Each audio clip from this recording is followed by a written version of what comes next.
Coming up on today's episode of Raise High at GW, we sit down with head men's basketball coach Jamie and Christian to talk about the recent winning streak, introduce the newest member of the men's basketball program, and we're joined by women's basketball assistant coach Adam Call. That's next on Raise High at GW.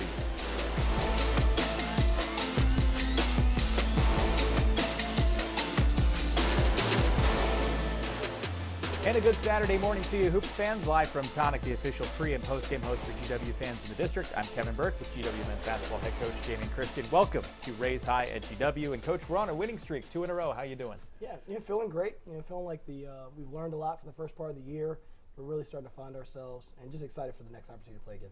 We'll get to the highlights in a little bit, but I want to go back to something you said after the game against Radford on Monday, talking about splitting the season up into thirds. And the first third perhaps didn't go the way you expected, but the second third's off to a pretty good start. So talk about a little bit that philosophy and trying to segment the season. Yeah, it's just such a long year. I think people don't realize what a long season is for basketball players, right? There's a lot of part of the season that's not understood. Beginning part, you're playing non-conference opponents, traveling around. There's a lot of variables within that. As you get to the middle third where we are right now, it's all about how much you learned in the first third and things you can improve on. And then you get into conference play at the end there, and you're going to have teams that are really fatigued, teams that are really passionate, playing for something really special. So it's just important to be able to frame it for your team so they can understand the different parts of it so they can improve in each section. So what's changed these last two games? Well, I think number one, we didn't move the ball great in the first third of the season. Our systems were really low, our passing was really low. Part of that, we had to make a little bit of an offensive switch, so we kind of moved to a little bit more of a motion attack. And since then, we've been moving the ball really well. Our three-point percentages have gone up. Pass per second has gone really up. So we've done a great job of just learning from the things we were doing really badly in the first part of it. And then secondly, we've really taken on this defensive mindset. Our defense has really stepped up and led us through this part of the season, and it's got to continue to get better, but it's been really good. One of the top leaders in the nation in blocks, steals, and defensive efficiency. It leads me, that's a perfect segue right into my questions. We look back to Coppin State. It's a team that just three-point barrage the whole time. They want to get up and down the floor. You're one of the better three-point defensive teams in the country. So what's it like going into that game, and how are you so effective at slowing them down? Well, what I was excited about with Coppin is that, in the first third of the season, when we play teams that shot the three a lot, we actually did not defend them nearly as well. And so those teams were able to meet their averages and get a little bit higher. So Coppin State was a great opportunity for us to see if we could hold their defensively. Their offensively, the stuff that they run, really creative, really get the ball to their best players in a ton of tight spaces often. So for us to be able to go out and defend, that was huge for us to be able to step out there and be able to do that as a team. And we have guys like Joe Bamisil, who's playing really for the first time in college, really learning how to defend. And so you could see his effort in that game. You could see his understanding of our defense really take a big step for us, and that made our defense really tough to play against. And I know something that you've hammered on here in the first third of the season is the beginning of second halves. So it must be encouraging now against Coppin State. You come out, I believe it was 7-0, and then Radford 8-0. So what's it been like coming out of the locker room and seeing that as a progression? Well, it's felt great. And, we've just tried to identify some points in practice where we can really slow the tempo down, almost give our guys a large break, and then say, hey, this is like starting the second half. And so we just wanted to make it a big focus. We've talked to guys like James Bishop the other night against Radford. I told him, I want you to come out here being really aggressive early on in the second half. Usually he has a tendency to kind of wait and get other guys involved. I said, man, let's start fast and let's finish fast here. So it was great to see him be able to step out and do that. Against Coppin State, we brought Brayon Freeman, who's like the instant offense for us. We started him in the second half, and he really lifted us up. So we're going to continue to try to find ways to make sure that we're playing really well to start the second half out. Man, you're setting me up for success today. I had Brayon Freeman as my next question. There's a great piece by Eric Detweiler on GWSports.com talking about how the sky is the limit for him. And what have you seen from him? Because now he seems to be flourishing here as we approach conference play. Yeah, well, we love Brayon. He's one of the first guys we really had a chance to really dive into recruiting-wise through our full system of recruiting. He's a guy that we offered when he was a freshman. I was the head coach of Mount St. Mary's, so we've known him for a really long time. And the biggest thing for him is that he's just learned and improved through the course of the year. He's a guy that played maybe 10 minutes the first game of the year, and it's just continued to find ways to keep getting better. He's practicing better, understanding the offense better, understanding the defense better. Just been really impressed with his ability to learn. And I think a lot of times as freshmen, they always want to lead with their talent, and their talent's always going to be there, but they've got to play a big college basketball player. You have to lead with your talent and your understanding. He's been able to match both in the recent games, and we think this guy can be really good and really special, so we're excited about his growth. Now we're talking about sustaining momentum. tough break for everybody right now with finals break. Guys are taking care of the business in the classroom. How do you sustain momentum with Maryland Eastern Shore coming up next week? Well, I look at the break as an opportunity for us. James Bishop played some of the most minutes in college basketball right now. Ricky Lindo's kind of coming back. I mean, he played so hard the other night, he sprained both his ankles in the course of the game, right? And so we have a lot of guys that are playing really, really hard and starting to understand what it takes to be really good at college basketball. So I thought the break actually came at a good time for us. It gives the guys a chance to really, just get refreshed, and then a chance for us to continue to do a great job in practice, which we've done all year. But I think getting fresh, I think is going to be really important for us as we kind of enter the stretch here with Maryland Eastern Shore, a little bit of a break, and then heading into St. Bonaventure. Yeah, just one game in the next couple weeks. But we're going to take a break here. When we come back, we talk about a new addition to the GW men's basketball program. That's after this.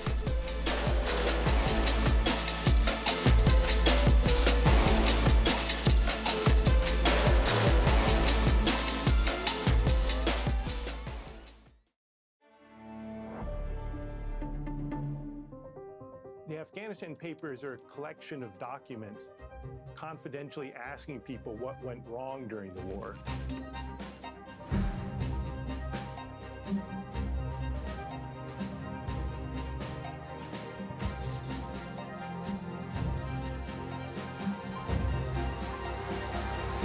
The public has a right to know what happened.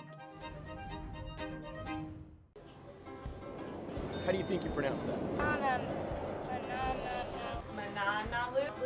Mananalu. Mananalu.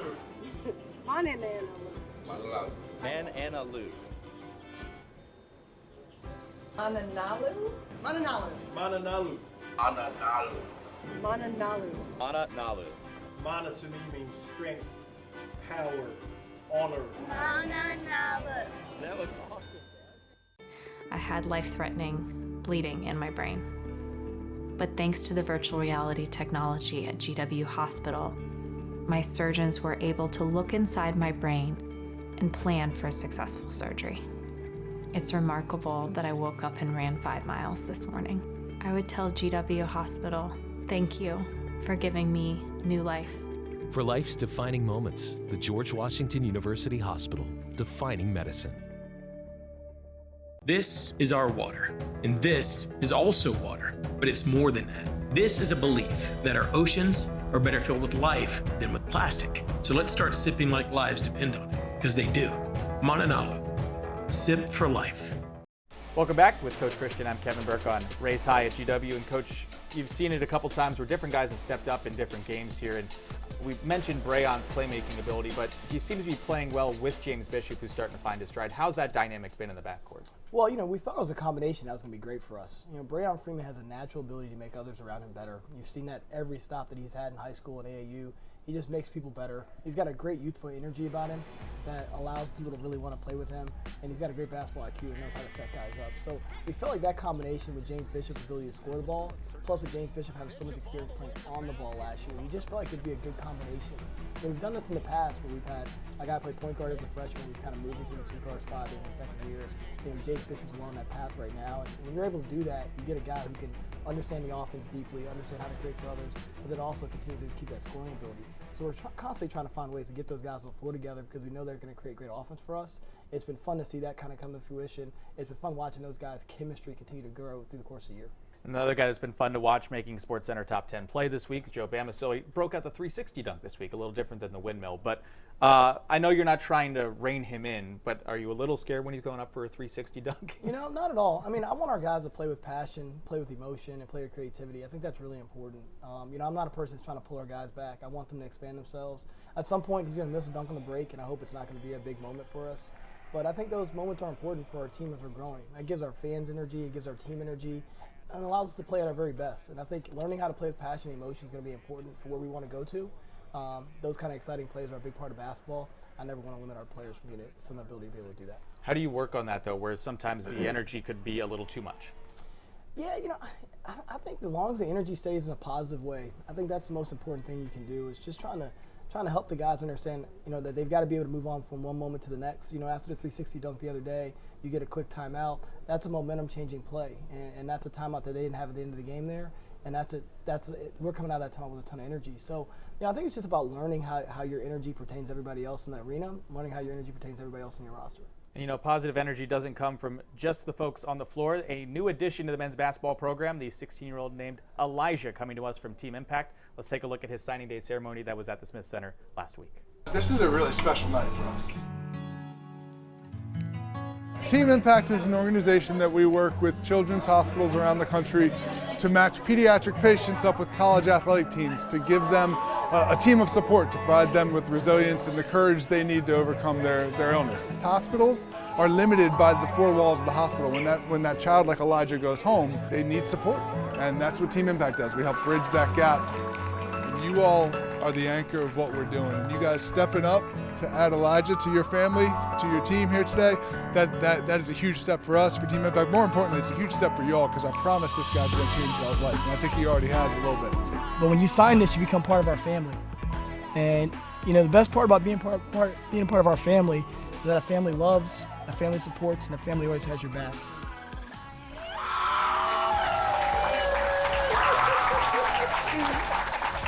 The relationship that they're going to build with him is going to be authentic. He's going to touch each and every player on this team, I promise you that. And they're going to learn from everything that he's overcome, just like he's going to rely on them to help them overcome things. And I can't wait to see the relationship develop. Like our team, he has great resiliency. He has a passion for the game. And I think those are two common areas that we all really connected on. It's just his passion, his resiliency, his ability to continue to keep going and continue to keep fighting and living life for joy. Just a special quality that you always want around. What often gets overlooked is the impact that it has on the student athletes. And the great thing about student athletes is that they are leaders, whether they know it or not, and they have a platform. And Team Impact allows student athletes to gain empathy, gain perspective, and then use that platform for good, both for Elijah and his family, but also then as they graduate and as they represent GW after graduation in the world. It's hard to find people like that can influence your program the way that he's been able to do in such a short amount of time. So thank you for giving us an opportunity to experience this and continue to show up in the world as you have been created to show up in the world. Bold, with confidence, and continuing to stamp your mark everywhere you go. Thank you. Today makes me happy. Oh. Thank you, GW basketball team, my new big brothers, Team Impact, and my godmommy for making this dream come true. Oh. Now let's play basketball.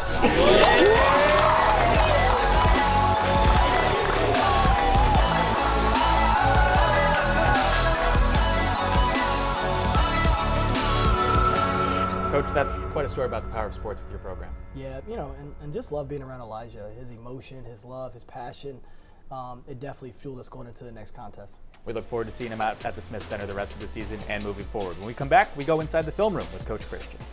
Raise high. This isn't just our battle cry. It's our call, our challenge. Because when you were called to Washington, you were called to higher expectations, to a higher standard. We are called here to advance knowledge, to serve society, to change the world. This is the George Washington University, and what we make is history.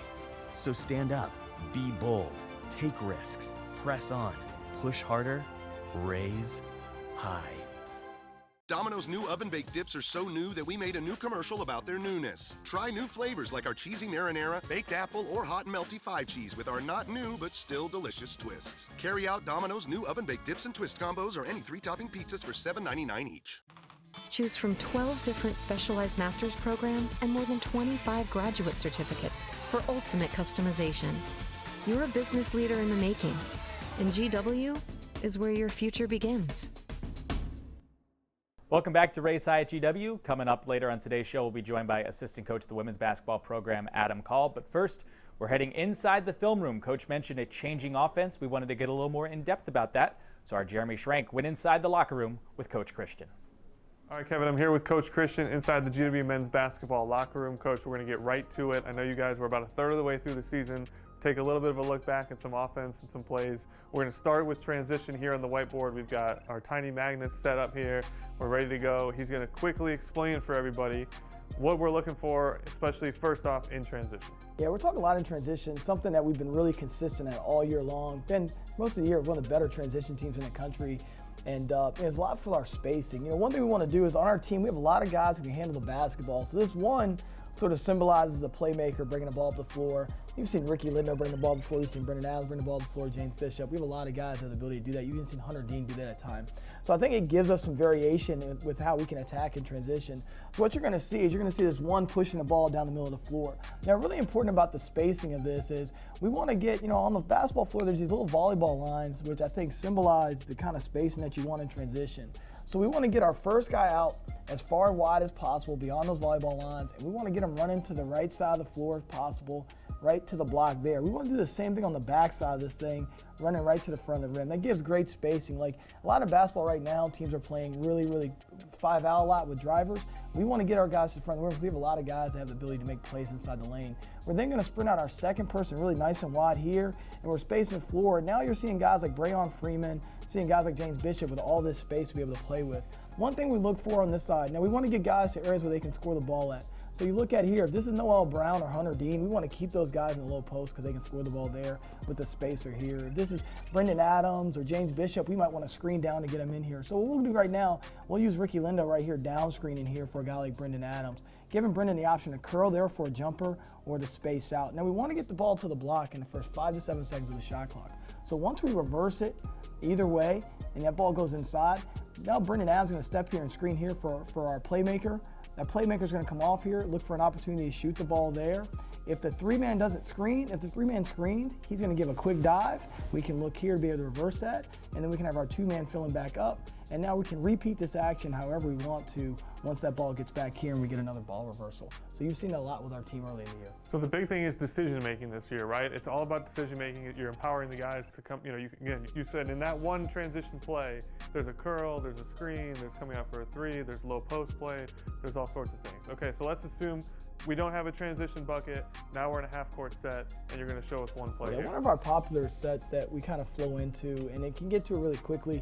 A lot of teams we played early in the year have run this a lot. This is a pretty popular movement in basketball now, but we would call this our jungle series. And in jungle, basically what you're going to end up with is a formation like this. You're going to have a post guy in the middle of the floor, either at the nail or at the elbow.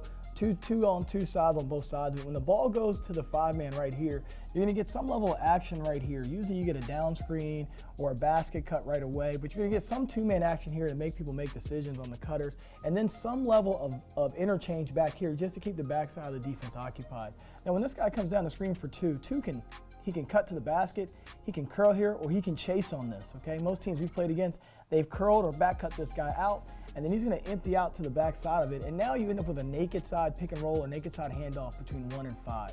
So this is a really tough action to get to. Usually X2 has to stay here to help, and then you're going to space the floor out this way to give guys options to come off of here. Come off this pick and roll, he's going to roll. That's a tough action to play with. One can turn back, throw the ball in there, or he can advance the ball here, and now you can get into some level of triple side action on the backside. So again, more decision making. It's chemistry. I think it's a huge thing, right? Because now you have one guy has 3 different options coming off a screen. How does that take time and the chemistry that it takes for everybody to learn what each other's doing? It takes a lot of time because you've got to learn how one person's reaction pertains to your reaction. Right, and so again, if he were to come off the top of this and just come right off of this down screen right here, that changes what the action is going to be now, because now you've got a single side action instead of a double. Now you got a single side action instead of a naked action, so that's a big difference. So these guys on the backside have to know how to react when something happens opposite them, and so many good basketball players are used to having the ball in their hands. So it's really a big part is teaching guys how to play without the ball in their hands and learning and watching what's happening on the floor to understand how it dictates the defense. So when things are going well versus things aren't going well, what are some of the big things that people might be able to notice between those two things? Yeah, one of our biggest things is how much we're moving the ball right now. Really encouraged by that. Our goal is 200 passes every game. We've been at about 185, 186 the last couple games, which is excellent. Kind of making some changes in the offense. Obviously, we've always encouraged ball movement, but making the offense more ball mover friendly has been really important for us. So we've been able to see that. We've seen our three-point numbers rise because of that. Again, that's more decision making for our team, but it's also more opportunity for our team, and I think we've seen the benefits of that. All right, Coach, thanks for showing us today in the whiteboard. Fans, make sure you keep an eye out for these kinds of sets and continue to watch the ball movement as the guys progress this season. Thanks so much, Coach. Kevin, back to you. Guys, thanks so much. As always, appreciate all the insight on the inner workings of the program. Stay tuned. When we come back, Coach Call from women's basketball joins the program.